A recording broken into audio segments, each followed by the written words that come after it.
La sesión mía de hoy viene un poco precedida por un artículo, una información que nos dio Pepe hace unas semanas sobre un artículo que parecía un bombazo.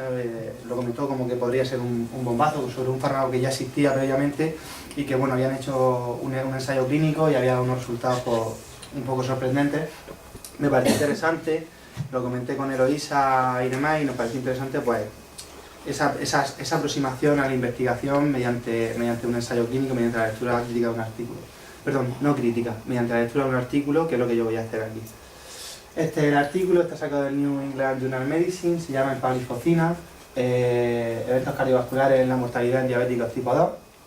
Y bueno, el porqué de esta sesión ya lo he explicado. Y un poco voy a empezar con qué es la empagliflozina. La empagliflozina es un glucosúrico, es un inhibidor del cotransportador de sodio glucosa a nivel renal. Y bueno, aunque el artículo es, como ya comento, hace unos meses, sí que es cierto que el fármaco no es nuevo, lleva ya tiempo en OMI y demás.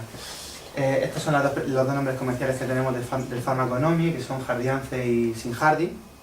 Y bueno, un poco también os he metido aquí la prevalencia de diabetes mellitus tipo 2, porque aunque el fármaco, ahora veréis un poquito más adelante, que está estudiado para pacientes diabéticos tipo 2 de alto riesgo cardiovascular, no he podido encontrar la prevalencia de ese subgrupo específico de pacientes, pero sí que he visto la prevalencia de diabetes mellitus tipo 2 en España, que es en torno del 13,8%, que en nuestros grupos de 1.500 supondría alrededor de unos 200 pacientes. Y bueno, aunque el pool no sería ese, sería una parte de ese pool, sí que parece interesante que cualquier fármaco que pudiera ayudarnos en la diabetes pues fuera tenido en cuenta. Dicho esto, entramos ya en el artículo. Los objetivos del artículo era evaluar los efectos de empagliflozina en comparación con placebo sobre la mortalidad en pacientes con diabetes mellitus tipo 2 y alto riesgo cardiovascular sometidos a tratamiento y a lo que ellos llaman standard care, que son los cuidados básicos, es decir, medidas higiénico-dietéticas, ejercicios y tratamiento farmacológico inicial. Este sería el objetivo principal del estudio, y tenían también un objetivo secundario que era evaluar los ingresos. La frecuencia de ingresos o hospitalizaciones en angina inestable en estos dos grupos, el grupo tratado con placebo frente al grupo tratado con empagliflozina. Esto es un poco la metodología. He hecho un pequeño mapa mental, un poco para ver cuál fue la población de estudio y demás. Es un ensayo clínico, placebo frente al fármaco. Se cogieron 7.020 pacientes y lo que hicieron fue, se hicieron 4 estratos. Los estratos fueron atendiendo a hemoglobina glicosilada, mayor a 8,5, menor a 8,5, tasa de filtración glomerular de 30 a 59, 59 a 90 y mayor a 90. La zona geográfica, se cogió América del Norte, Nueva Zelanda y Australia, América Latina por otro lado, Asia por otro lado, África y Europa por otro lado, y al índice de masa corporal, de 30 a 45 y menor a 30. Esos fueron los 4 estratos, y dentro de esos estratos lo que se hizo fue dar uno de los 3 brazos de tratamiento, o placebo, o empagliflozina 10 miligramos, o empagliflozina 25 miligramos. Por supuesto, esta entrada aquí fue aleatoria, y bueno, el estudio es un doble ciego, pero en ningún momento se describe en el artículo cuál fue el proceso de enmascaramiento que se realizó. Y es un estudio por intención de tratar. Todos los pacientes, tanto se acabaron como no trataron, fueron incluidos en el estudio de resultados. Estas fueron las 2 variables de resultados que ya he comentado antes. La primaria fue una variable combinada de muerte de origen cardiovascular y infarto agudo de miocardio no mortal y ACV no mortales. Y la secundaria fueron los ingresos hospitalarios por angina inestable. Se estimó que el umbral de corte, a partir del cual se pararía el estudio y se empezaría a analizar los resultados para tener una potencia adecuada del 90% con una P inferior al 0,05, serían 691 eventos. Ese fue el momento en el que cortaron el estudio. Cuando aparecieron los 691 eventos, hicieron el estudio de resultados. ¿Criterios de inclusión para el estudio? Bueno, se cogieron 7.028 pacientes, inicialmente, de los cuales 7.020 fueron los que entraron en la primera fase. Todos eran diabéticos tipo 2, todos eran mayores de 18 años, tenían un índice de masa corporal menor a 45, una tasa de filtrado glomerular mayor a 30, ya que esto es un glucosúrico, necesitas que el riñón te funcione por lo menos un poquillo bien. Todos los pacientes tenían en el momento del estudio enfermedad cardiovascular diagnosticada, y bueno, estos 2 ítems también estaban dentro de los criterios de inclusión, y era que si el paciente había tomado los 3 meses previos tratamiento para su diabetes, tratamiento farmacológico, permitían que la hemoglobina estuviera entre 7 y 10 y si no lo había tomado entre 7 y 9. Eso es la glicosilada. Una vez hecho el estudio, una vez obtenido los resultados, se hicieron, por decirlo de alguna forma, dos pasos en el análisis de los resultados obtenidos. El primero fue un estudio de no inferioridad, de variable principal y de variable secundaria, y posteriormente, cuando este estudio de no inferioridad dio resultados alentadores, pues pasaron a hacer el de superioridad. El seguimiento fueron 7.028 pacientes, como ya he dicho, que fueron seguidos durante 3 años de tratamiento. De los 7.028, 7.020 fueron incluidos en el análisis primario. El 97% de estos 7.020 pacientes terminó el estudio y solamente, y dentro de estos 7.020 pacientes, el 25,4% de los pacientes tuvieron discontinuidades en el tratamiento. Discontinuidades en las pautas de tratamiento, es decir, tuvieron en algún momento fallos en el seguimiento de la posología, porque no lo he dicho, en pagliflozina y placebo se daba una vez al día, tanto la de 20, la de 25 como la de 10 como el placebo. Bueno, aquí la chicha del asunto. Estos fueron los resultados de la variable principal. Esto es la variable combinada de morbimortalidad. En empalifocina se observaron 490 de 4.687 eventos, equivalente a un 10,5%. Estos son el porcentaje de eventos dentro del grupo tratado con empalifocina. Y el placebo, un 12,1%. Se hicieron curvas de supervivencia, análisis Cox y todo el tema. Bueno, aquí yo sobre todo he remarcado el hazard ratio. El hazard ratio, supongo que todos sabréis lo que es, pero bueno, yo lo explico un poquito, es una especie de riesgo relativo, es decir, los eventos observados en los tratados con el fármaco en sí, que ahora es empalifocina, frente a los tratados con placebo. Al ser menor a 1, lo que nos está diciendo es que es un factor protector, porque disminuye el riesgo de este tipo de eventos en morbimortalidad. A su vez, siempre hay que tener en cuenta el intervalo de confianza, ya que si el intervalo de confianza incluye el 1, sería una hipótesis nula y no lo valdría. En este caso, el intervalo de confianza para no inferioridad con una P inferior al 0,01 y con una P igual al 0,04 en superioridad, nos dice que la hipótesis es correcta, o sea que habría una disminución de estos eventos cardiovasculares en empalifocina frente a placebo. En cuanto a la variable secundaria, si os dais cuenta, se vuelve a analizar en la hospitalización por angina inestable en empalifocina frente a placebo, sí que hay más eventos en cuanto a porcentaje en placebo, pero cuando analizamos el hazard ratio vemos que incluye al 1, por lo que esta variable no sería, bueno, y la P aparte no es significativa, es una P igual a 0,08, pero bueno, que aún así, que al incluir el 1,01 no podemos decir que hay una disminución de los ingresos de empalifocina frente a placebo. Bueno, aquí estos eran ya estudios, eran como análisis de subgrupos, no exactamente los objetivos principales del estudio en sí, pero me pareció interesante poner estos tres resultados que salieron. Esto es las muertes por causas cardiovasculares, y tener en cuenta los infartos agudos de miocardio no mortales y los ACV no mortales, que veíamos que el hazard ratio sigue siendo menor a 1 y que el intervalo de confianza no toca 1. Que las muertes por otras causas en tratados con empalifocina frente a los tratados con placebo también nos da un hazard ratio menor a 1 con un intervalo de confianza que no toca 1, y que la hospitalización por fallo cardíaco también nos da un hazard ratio menor a 0,60, al menor a 1 sin tocar 1 en el intervalo de confianza, con P significativa. Por lo que bueno, aunque estos no son los objetivos iniciales del estudio, sí que podría ser un generador de hipótesis para posteriores estudios. Bueno, aunque en el artículo en sí no lo describen como tal, lo describen como resultados muy alentadores. Dicho esto, estos son otros interrogantes que surgen de la lectura del estudio. El primero es que cuando analizamos, cuando se analizaba por separado la morbilidad, es decir, infartos agudos de miocardio no mortales y ACV no mortales, veíamos que no se alcanzaban los niveles de significación ni las cifras que eran necesarias para decir que empalifocina reducía estos eventos. Y cuando uníamos esos dos eventos, sí que daban esas cifras significativas. Otra cosa interesante es que el NNT calculado decía el número mínimo de pacientes tratados para evitar un evento de morbimortalidad era de 62, con intervalo de confianza del 25%, de entre 21 y 2.151. Esto lo voy a explicar un poquito más para adelante. Pero bueno, como veis, el intervalo de confianza es muy amplio.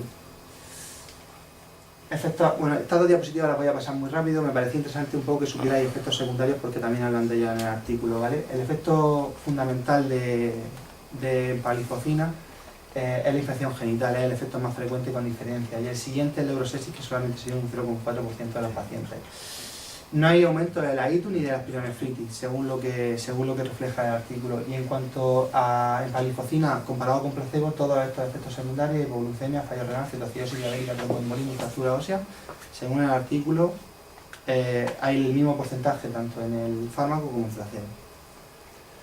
Otros efectos de empalifocina, bueno, al ser un grupo súrico, tiene una pérdida de peso, una disminución de la adiposidad, una disminución de la presión arterial que no aumenta el riesgo cardíaco, una reducción de la hemoglobina glicosilada, reduce resistencias vasculares, y esto sí me parece interesante también incluir lo que aumenta tanto LDL como HDL. Conclusiones del estudio. Si somos estrictos con los resultados del estudio, lo que podemos decir es que en pacientes diabéticos tipo 2 con riesgo cardiovascular alto, empalifocina disminuye la mortalidad cardiovascular, siempre y cuando lo asociemos a los cuidados estándares, estos que he comentado, de medidas higiénicas, ejercicio y tratamiento farmacológico inicial. Otra de las cosas que os he introducido aquí es que, bueno, esta era la segunda hipótesis esa, que aún no siendo el punto final del estudio, no siendo el objetivo del estudio, sí que era interesante como generador de hipótesis, es decir, disminuía el número de ingresos hospitalarios por otras causas, disminuía el número de ingresos hospitalarios por fallo cardíaco y disminuía la mortalidad por otras causas, que no fueran cardiovasculares. Y bueno, esta sería la tercera conclusión, y es que no se puede decir, atendiendo a los resultados de este artículo, que empalifocina frente a placebo disminuye el número de ingresos hospitalarios por angina inestable. Bueno, un poco, esto del Rincón de Sísifo es una página que hace lectura crítica de artículos, y me pareció interesante saber el punto de vista que daban ellos. Accedí a ella gracias a la información que me dio Pepe.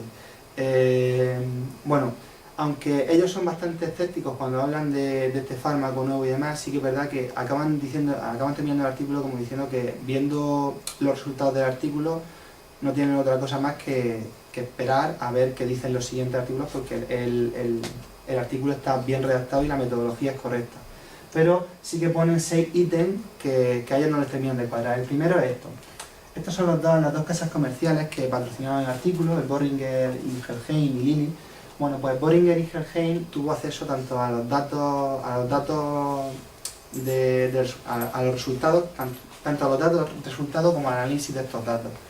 Y ellos decían que no era muy ético que los patrocinadores fueran los que tuvieran acceso a esos datos de resultados inicialmente. El segundo es que, como he dicho antes, había 3 brazos de tratamiento, uno de 10, uno de 25 y uno de placebo. Cuando se hace el análisis de los datos, las empalifocinas se estudian en conjunto, 10 y 25 se tienen que juntar, como en el estudio se juntaron los resultados de 10 y 25. No sé, porque cuando estudias por separado los resultados de empalifocina 10 miligramos y empalifocina 25 miligramos, no te da tampoco resultados significativos. Bueno, esto es lo que he comentado, que una NT de 62 con un intervalo de confianza tan amplio, lo que nos está diciendo es que la variable es pequeña y bastante imprecisa. Aunque este siguiente ítem sería un poco hablar de que, aunque las disminuciones de ingresos por fallo cardíaco y la disminución de mortalidad por otras causas, en el artículo lo exponen como algo que tiene una importancia bastante fuerte, no dejan de ser hipótesis porque no está dentro de los objetivos primarios del artículo. Son hipótesis para estudiar secundariamente. Otro de los puntos que parecía interesante comentar era que, al tener unos criterios de inclusión tan estrictos, disminuía bastante la validez interna. Pensad que solamente se puede dar en pacientes diabéticos, diabetes mellitus tipo 2, con alto riesgo cardiovascular. Esos serían los pacientes en los que realmente disminuiría el riesgo cardiovascular. Pacientes mayores de 18 años, con un índice de masa corporal menor a 45, los criterios son muy estrictos, por tanto disminuye la validez externa a la hora de aportarlo a nuestros pacientes. Y por último, y este me pareció posiblemente el más interesante de todos los que habían escrito, y era que realmente no se sabía si los resultados de este ensayo clínico venían determinados por en sí la eficacia del fármaco o por el efecto diurético del mismo. Estamos hablando de mortalidad cardiovascular. Si tú disminuyes la tensión, disminuyes el peso y aumentas la diuresis, posiblemente todos esos temas hagan que las insuficiencias cardíacas, que los problemas cardíacos vayan a mejor. pues no se sabe si es por el efecto diurético del fármaco en sí o por el efecto del fármaco en sí, por lo que se disminuye la... también es una hipótesis, pero esta me parece muy interesante.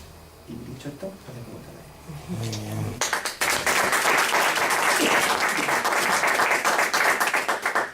Tenemos del fármaco ENOMI, que son Jardiance y Sinjardi.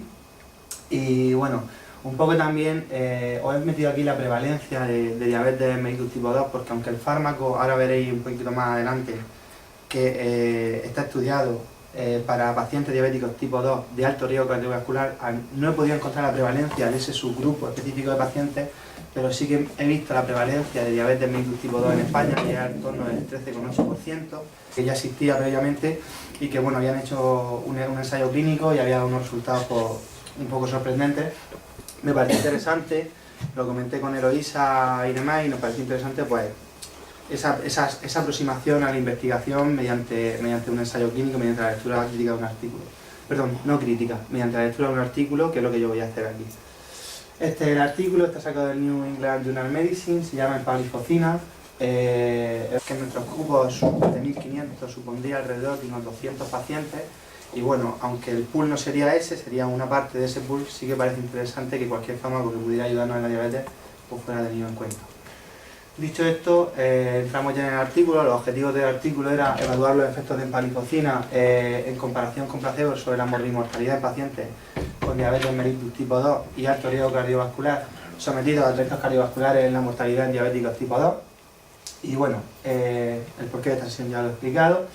Y un poco voy a empezar con qué es la empagliflozina. La empagliflozina es un glucosúrico, es un inhibidor del cotransportador de sodio y glucosa a nivel renal. Y bueno, aunque el artículo es, como ya comento, de hace unos meses, sí que es cierto que el fármaco no es nuevo, lleva ya tiempo en OMI y demás. Estos son los dos nombres comerciales que